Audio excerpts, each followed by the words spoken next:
Hello everyone, this is Terry from Genkigamingtv coming back at you with more Yokai Watch 2019.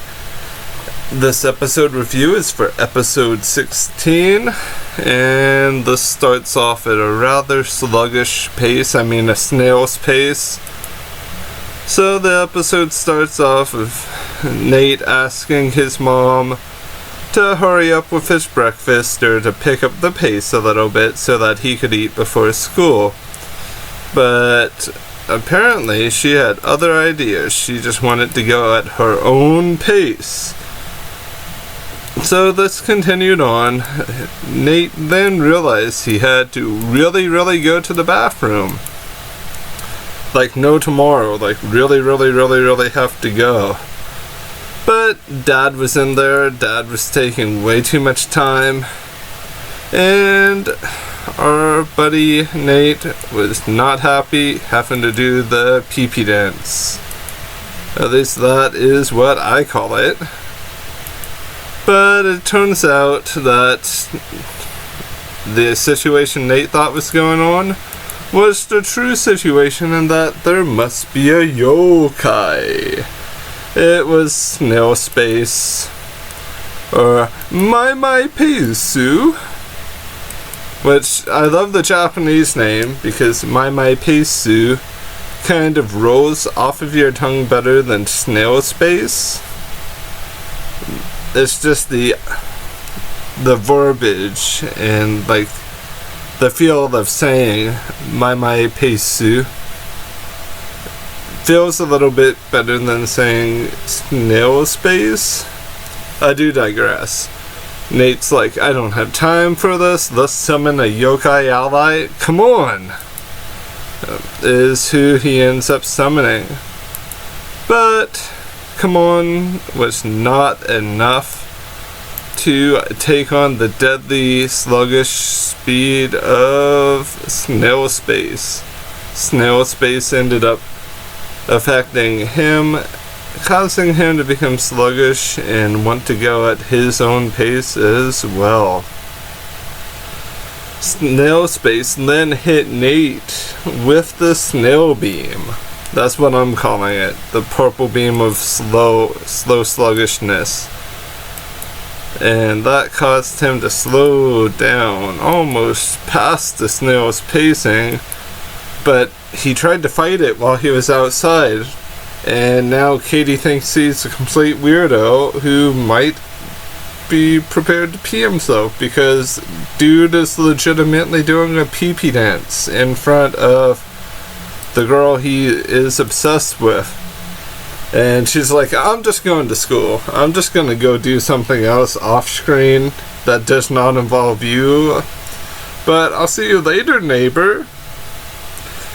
So after this, we get a transition to part 2 of this episode. This opening part was really not what we needed. Character development between Nate and Katie has been very poor. With them being neighbors, you would have kind of expected them to transition from friends to best friends, and then for them to eventually date, so that we could get a little bit of a prelude to Shadow Side, like of them actually working together. But this really does not seem to be the case. Level 5 must see Nate and Katie, or Keita and Fumi-chan's relationship, as purely comical.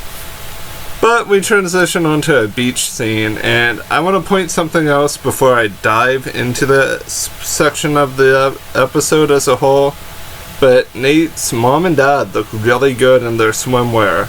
Like, Level 5 and whoever the animation studio are for this project picked colors for them that really complement their complexions and their skin tone. And it just makes them actually seem like real people to a certain degree.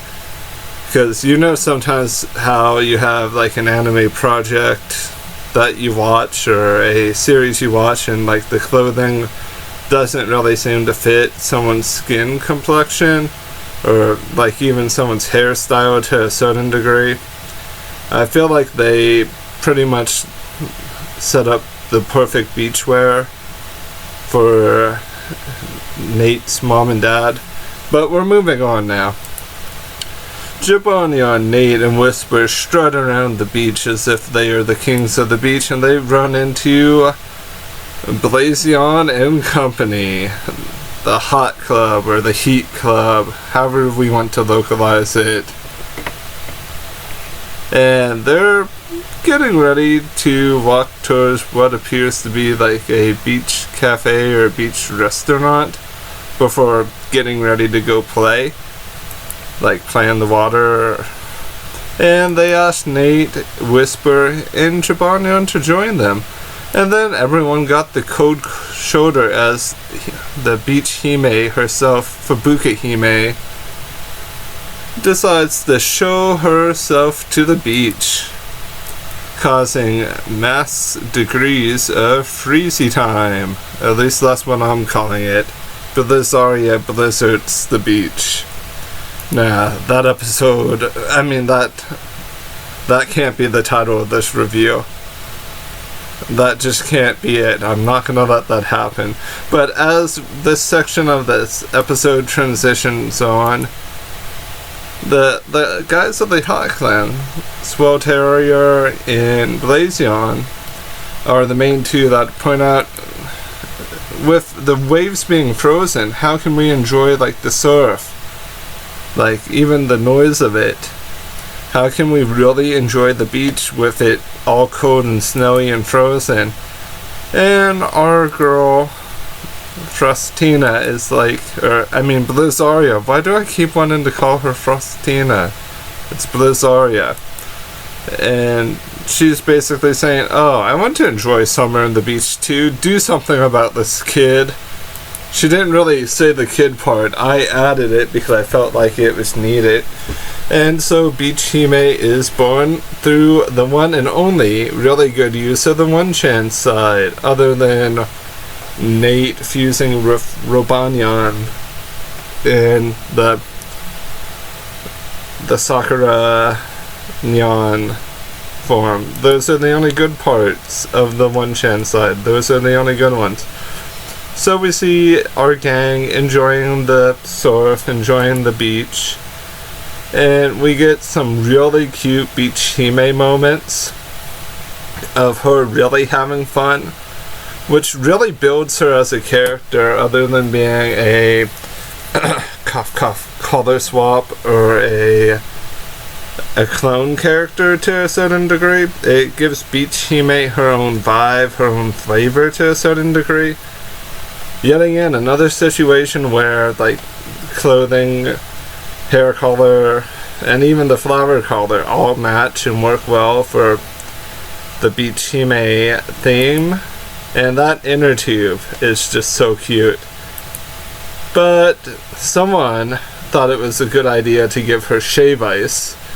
I'm not gonna point fingers, but don't give her shave ice, because it's ruined everything and now it's all cold and we're all freezing to death. And then we get Tsundere Hime. And then we get another Hime that's also ice themed. Hime cold shoulder time is what just happened. Even though she didn't want to give everyone the cold shoulder, she just wanted to enjoy the beach.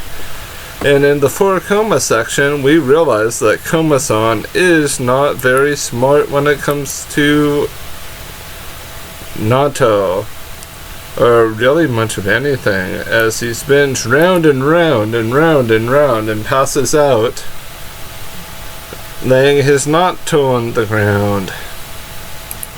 And then we transition on to everyone's favorite business show, Business Jibanyan, who is now a NEET, like not in education, not employed person, but Tamnyan is there to save the day. But Jibanyan is really wanting to live this NEET life. Tamnyan sings a song trying to inspire him to be something other than what he is. They go to a convenience store. Jibanyan doesn't apply for a job, he just goes for chocolate bars. Manjimat shows up and kind of belittles Jibanyan, but Jibanyan fakes having a phone call, but ends up helping another yokai while at the airport. That yokai happens to be the one and only Tattletale. But business mode Tattletale. At least that's what I'm calling it until we get a proper name for Tattletale. And we find out that Blizzaria looks good and everything because Blizzaria is now a president of a company. After Jibanyan shouts the word that he is a neat person. But we also see QB in a suit. QB looks really good in a suit too. Apparently every yokai looks good in suits. And apparently Tattletale is offering Jibanyan a job. And we transition to the 4 Coma section. The Coma Bros are still as confused as always, trying to look for Komami. They find Daifuku instead and decide to chow down. Took a screenshot of Komajiro because he is the only defining moment of the segment, him enjoying it and him kind of washing the shrine. But luckily, a group of grandpas and grandmas know Komami and throw random souvenir stuff at the Coma Bros. And at the end of the episode, we get the same Komami shout. Overall, this episode is barely a B, or a B plus in my book. Beach-Hime is the only thing that saves this episode from being much more mediocre than what it actually is. The Beach-Hime and the business section, or the business Jibanyan section, are the only things that remotely save this. There's like no real flow to this. Like, it feels like none of these segments are meant to go together. They're all designed to be watched separately. Had people not read like the preview to the next episode, we would not know that Beach-Hime was even a thing coming into this. Because there was no build-up except for Dr. F, Dr. Fubuki-hime to become Beach-Hime. Now I'm waiting for a Dr. F sequel called Dr. B with Beach-Hime. You know it's gonna happen. Where, I guess what I'm trying to say is we're finally at the point where we're entering a very gray zone in the Yokai Watch fandom. Some of the stuff really works well, like the opening segments are normally good, but this week's opening segment was horrible.